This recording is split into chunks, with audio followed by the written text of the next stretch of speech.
Hey guys, Danny Johnson here, and today I'm going to show you the Nightstick shifter that I got for the 0304 Cobra with the T56 Magnum. So this looks really nice on here. They did a really good job with high quality, and you may think, well, why would you do that if the T56 Magnum already comes with its own shifter? So we're going to get into that today and just kind of show you that inside here, when you look down into the Magnum, and I'll be showing you this shift handle when it's off the car too, you can see down into the transmission pretty easily. There's just another rubber boot down in there.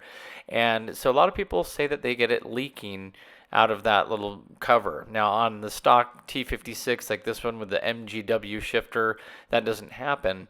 It's sealed off pretty good. You never really hear those problems happening.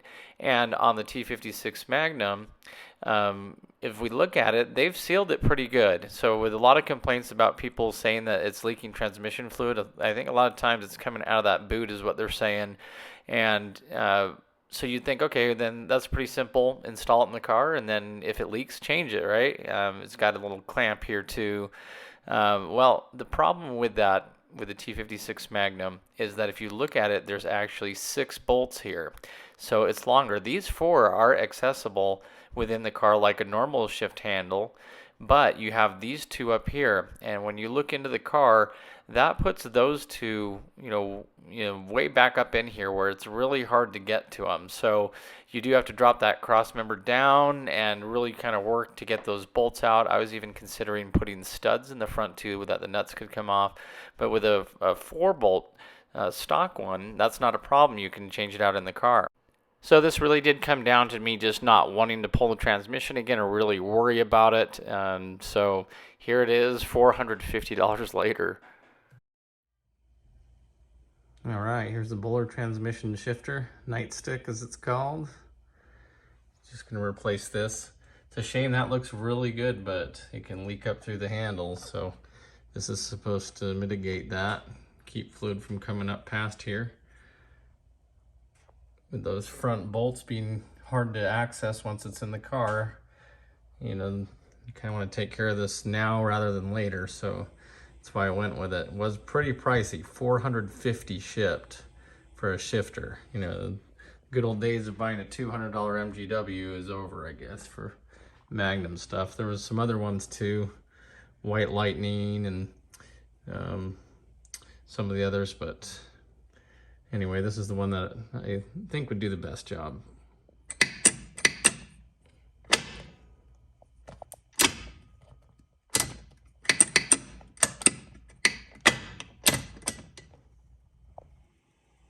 All right, 1/2 inch kind of came in the best for this. Go ahead and remove these bolts here.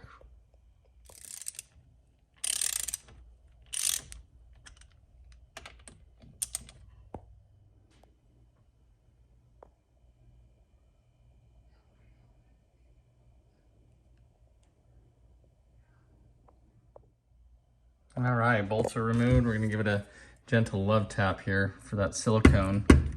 See if we can pry this off gently.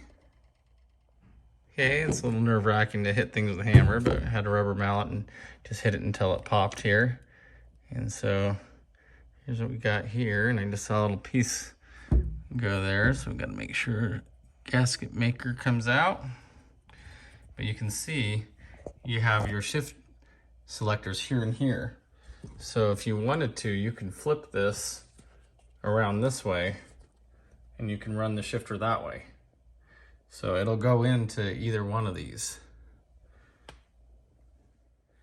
And then under this front plate as well, there's another place to mount a shifter for some of the other car models. I think this is the boot here that they always talk about leaking on the bottom. Getting past that or tearing.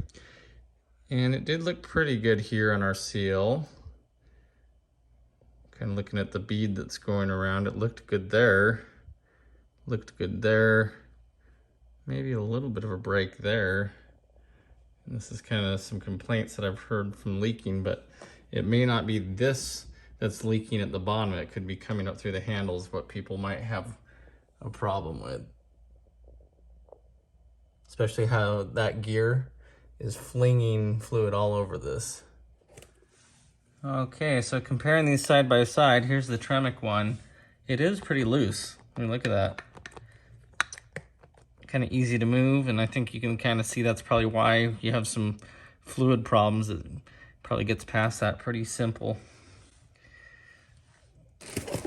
On the Nightstick, kind of stays in place when you move it, so it's a little more firm. That might be why they say that it won't rattle or, you know.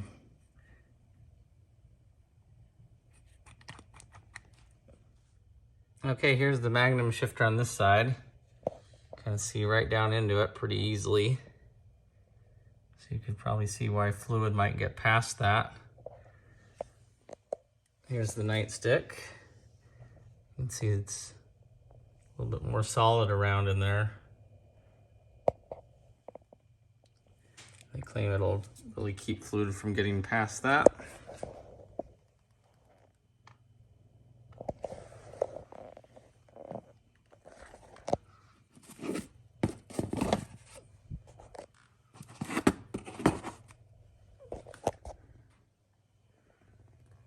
Okay, so you have a boot here, and that shaft is basically just going right through that boot.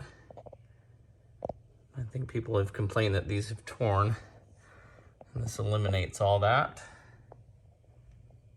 It's just kind of a ball and socket.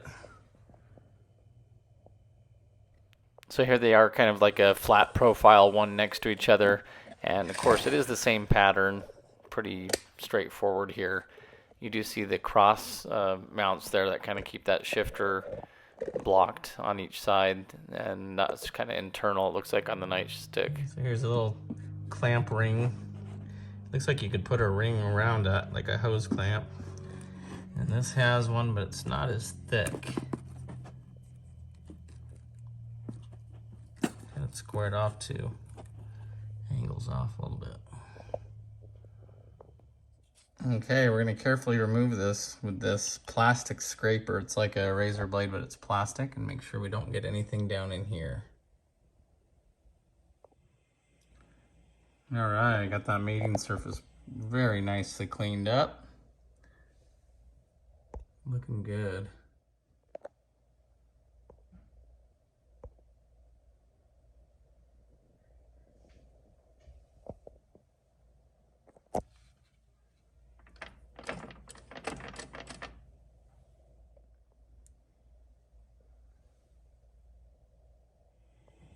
All right, here it is, test fit. It's cinched down. No silicone yet though.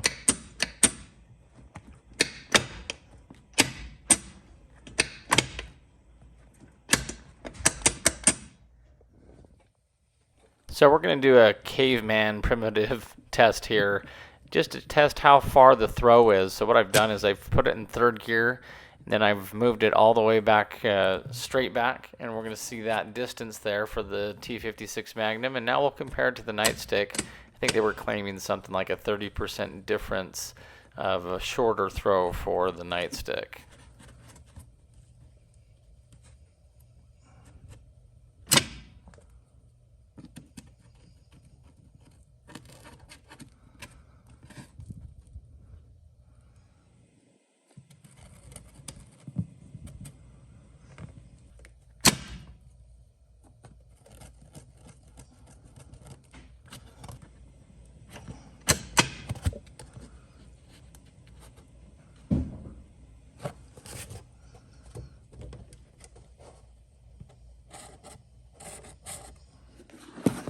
Okay, so looking at the distance here, stock Magnum's about 30 millimeters in throw.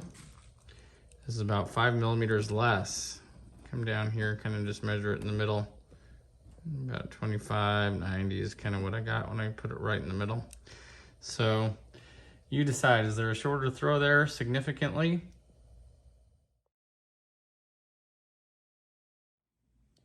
This one measures about 40 millimeters, and it's recessed even down a little bit more than that. In fact,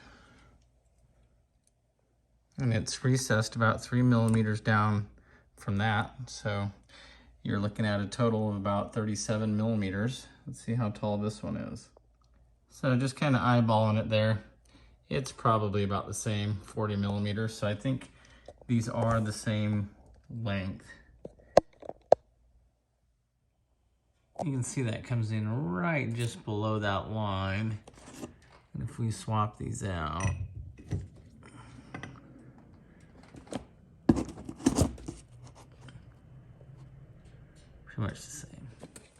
So anyway, thanks for watching. Hopefully you enjoyed my primitive testing here. I was trying to find a good way to do this. In fact, I did set it up with the dial indicator first, but it was just too much of a throw. It would, max out the dial indicator. But I think this gives us a pretty good idea of the shift on it, and you can just kind of think that even though it is a T56 Magnum, it doesn't seem like it's like a short throw shifter. So you can upgrade. It was the last thing I wanted to spend money on, but hopefully this won't leak and it'll do well and I'll be really happy with it. So stay tuned. I'll keep you guys informed. Thanks for watching. We'll catch you on the next video. Thanks, guys. About the same size.